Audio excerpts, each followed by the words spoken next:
Air Hujan, karya author Neneng Susanti, episode ke-153. Selamat mendengarkan. Sekarang kalian nikmati nih cabe. Air mengaduk-aduk isian piringnya dengan sendok. Gile, bau banget. Baunya terasi yang bercampur dengan cabai mentah langsung membuat air mual sampai ia harus menitikkan air mata. Parah ini sih, pedes campur bau banget, ucapnya di hadapan ketiga gadis yang sudah mempersiapkan dirinya. Gue masih baik pakai banget ya, gak kasih nih cabai ke punya kalian masing-masing. Karena apa? Karena gue suami setia. Gue gak akan nyentuh atau lihat punya cewek lain selain punya istri gue sendiri. Terlebih ada anak bawang di sini. Mata mereka bisa kotor, lihat punya kalian yang pastinya gak bagus-bagus amat. Cetus Air, yang memang tak ada niatan melakukan hal yang sama seperti ia sendiri ingin membalasnya jauh lebih parah. Tapi sedendam apapun, ia masih ingat batasan mengingat di sini ia sebagai seorang suami yang harus menjaga tangan dan matanya untuk area sensitif milik gadis lain. Cukup raga dan mentalnya yang sakit, jangan sampai hatinya pun ikut terluka saat tahu tangan sang suami telah singgah di kebun lain di luaran sana saat ia sedang berjuang untuk sadar. Pengennya sih gue masukin sama ulekannya, tapi takut lu pada keenakan, kan jadi bahaya. Kekek Air yang malah membayangkan hal konyol di otaknya. Langit dan bumi yang masih setia menemani hanya bisa mendengus kesal.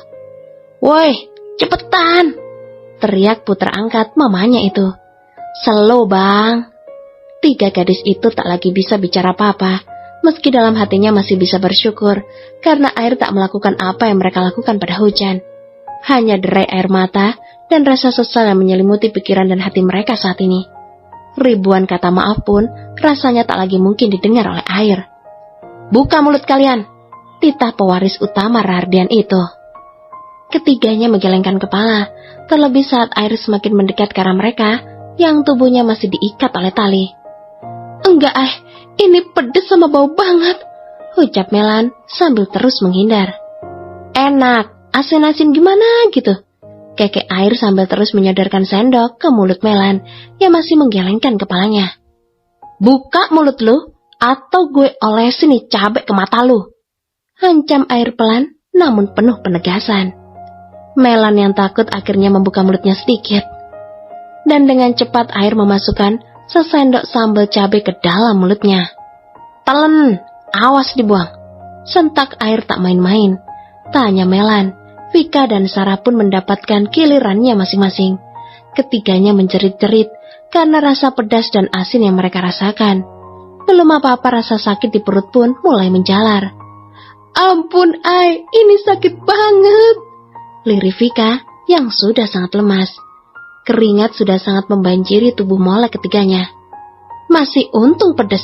Coba lu bayangin istri gue yang rasa perih dan sakit. Geram Air yang lagi-lagi harus mengingat kebun kecil milik Hujan yang kini terluka. Gue kan udah minta maaf, cerit Vika frustasi. Maaf lu bilang? Sampai kiamat pun lu gak akan gue maafin. Air terus menjejali ketiga gadis itu dengan cabai yang ia haluskan sampai habis tanpa sisa. Jerit tangis meminta maaf dan ampun sama sekali tak dihiraukan olehnya. Air kembali ke meja di mana sisa cabai terletak. Ia menghaluskan lagi cabai juriknya sambil menikmati tangis dan derai air mata tiga iblis di depannya. Dengan mangkok di tangannya yang berisi cabai halus yang diberi Air, ia kembali mendekat. Gimana? Kepedesan ya? Kacian. Kekek Air lalu ia menyodorkan sebotol air mineral ke mulut Melan, Sarah dan Vika bergantian. Tanpa pikir panjang, ketiganya langsung menghabiskan air tersebut. Enak, baik banget kan gue? Air menarik ujung pakaian bagian atas baju Melan. Ia taburkan cairan cabai yang ia buat tadi ke bagian atas tubuhnya, yaitu bagian dada.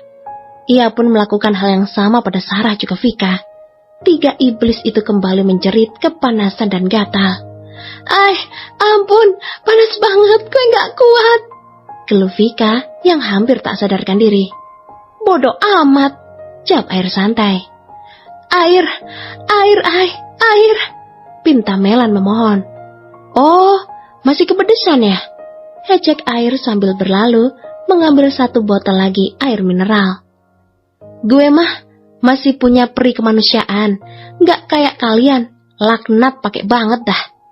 Ocehnya sembari menyodorkan air secara bergantian pada Vika, Melan, dan Sarah. Mulus gak? Perih ya perutnya? Tanya air sambil meledek dan langsung dijawab anggukan kepala oleh ketiga gadis itu. Nih, habisin airnya. Palingan sebentar lagi perut kalian bisa tambah sakit.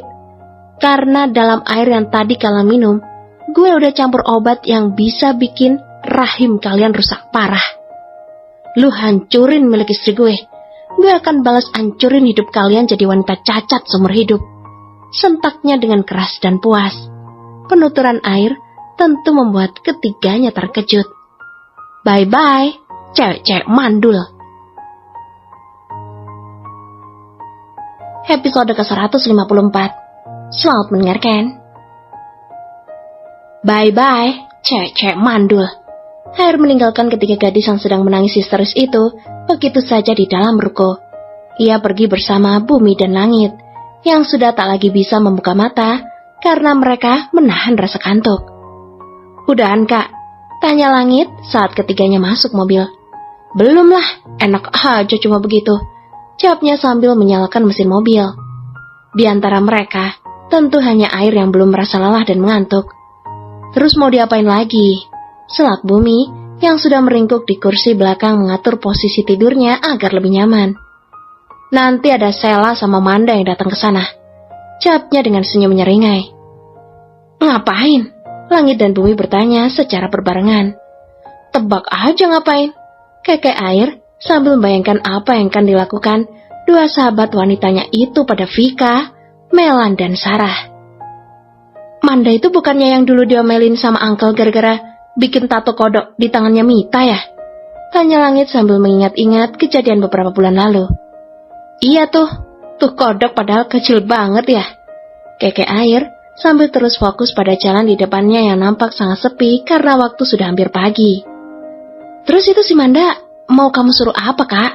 Tanya langit lagi karena bumi sudah tak berdaya di kursi belakang. Kakak suruh bikin tato di seluruh badannya, jawab air. Tato apa? Polkadot. Langit tercengang dengan jawaban air, tapi bukan air namanya, jika kemauannya tak aneh dan macam-macam.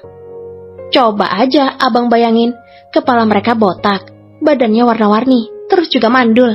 Ucap air kembali terkekeh. Papa pasti hancurin keluarganya juga tuh. Kayaknya tadi udah cari tahu latar belakang mereka deh. Langit mengatakannya sambil bersandar di jok mobil. Kamu gak rusak milik mereka juga? Tanya pria dewasa itu, karena ia juga ikut merasa kasihan dengan musibah yang menimpa Hujan. Kakak udah minta Manda sama Sela yang lakuin. Kakak gak mau nyentuh mereka bang. Meski niatnya buat balas dendam, tapi bayangan Hujan ada terus di mata kakak. Dia kayak yang gak ngizinin kakak buat lakuin itu. Lirihnya sambil menghela napas. Udah bikin mereka jadi wanita gak sempurna aja kayaknya udah cukup. Mereka akan nyesel saat udah dewasa nanti, karena gak bisa menjadi seorang ibu. Timpal langit. Keduanya diam tenggelam dalam pikiran mereka masing-masing. Air sesekali menoleh ke arah adiknya, yang sudah mendengkur halus di belakang, dan juga ke arah langit yang duduk di sisinya. Meski anak angkat mamanya itu tak tidur, tapi air tahu begitu banyak yang sedang ia pikirkan saat ini. Mobil menepi di parkiran rumah sakit, yang hanya nampak beberapa orang saja yang berlalu lalang. Air, bumi, dan langit langsung bergegas masuk. Langkah ketiga pria tampan, para pewaris Sardian itu, kini sedang menuju lift khusus mereka, yang akan mengantar langsung ke lantai, di mana Hujan dirawat sejak kemarin siang, setelah ditemukan tak sadarkan diri di sebuah ruko. Pintu kotak besi itu terbuka lebar, ketiganya segera keluar bersamaan, tapi hanya langkah air yang sangat tergesa, karena ia ingin segera menemui sang istri, yang ia belum tahu kabarnya lagi. Jantungnya berdegup kencang saat melihat kedua orang tuanya ada di luar, terlebih saat melihat mamanya menangis terseduh-seduh. Mah, ada apa? Tanya air panik. Hujan kenapa, Pak? Pekik air semakin penasaran. Hujan gak apa-apa, jawab Reza yang masih menenangkan sang istri dalam pelukannya. Ada apa lagi sih? Hujan udah sadar belum, Pak? Air merengek pada Reza yang nampak serba salah. Hujan udah sadar, tapi